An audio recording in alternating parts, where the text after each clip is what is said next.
getirmişəm meyxananın bağını yığıb gətirmişəm. Hər birindən zilək ortağını yığıb gətirmişəm. Sözə var müştəri namərdə aman verməmişəm. Mən sözün xəncəri namərdə aman verməmişəm.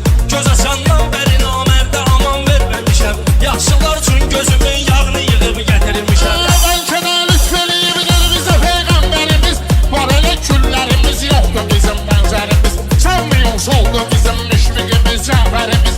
Mən onun dənə-dənə yarpağını yığıb gətirmişəm.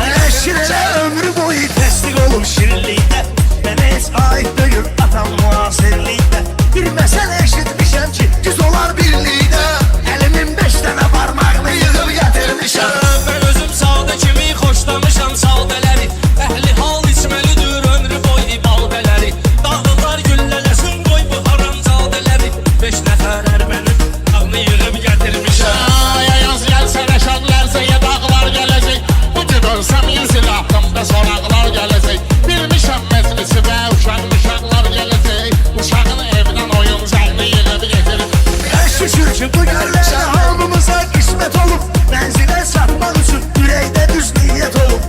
Hasan ki məhərrəmli ay meşiddə vəhdət olub. Tez Hüseynin qara bayrağını yığıb gətirmişəm. Canavarlar üçün əzəldən canavar eşitmişəm. Peşəkar sözünü deyən bir peşəkar eşitmişəm. Dağlı qardeşlərimin müjdası var eşitmişəm. Gecə Moskva vermağını yığıb gətirmişəm. Həyatın qanunu var, pozan da var, yazan da var. Ayaz değişmənin planlarım sızan da var. Meydanda külçə də var, kim də var, sazan da var. Hər sortuna soğuk qırmağını yığıb getirmişəm. Gərək bu meyxanada uzun aram olsun. Ayələkbər sözünün qüvvəti bir kalam olsun. Çaşadan mesiddə milyon bu qədər adam olsun. Görüm ki cütləyib başmağını yığıb gətirmişəm. Bu gözəl toylara meyxana sənətkarı düşüb. Elə bir söz demişəm tarixə bir barı düşüb. Kim mənə deyişib axırda şalvarı düşüb. Birinci şalvarının bağını yığıb gətirmişəm. Taze ad istəmirəm, tazədən adlanmağa mı? Hazıram həmişə elmiylə savadlanmağa mı? Qoymaram bunların meydanda qanadlanmağa mı? Məməm bankədə sancağını yığıb getirmişəm. Bir sabah biri də günahla üstümüzə gəlib. Hərəsi bir cür olan tamahla üstümüzə gəlib.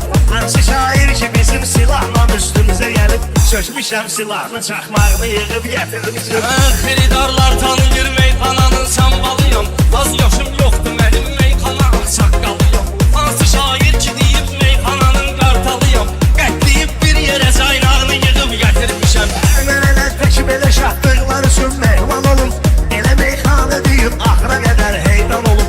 Bu mənim başım üçün böyür ki baba pünhan olum.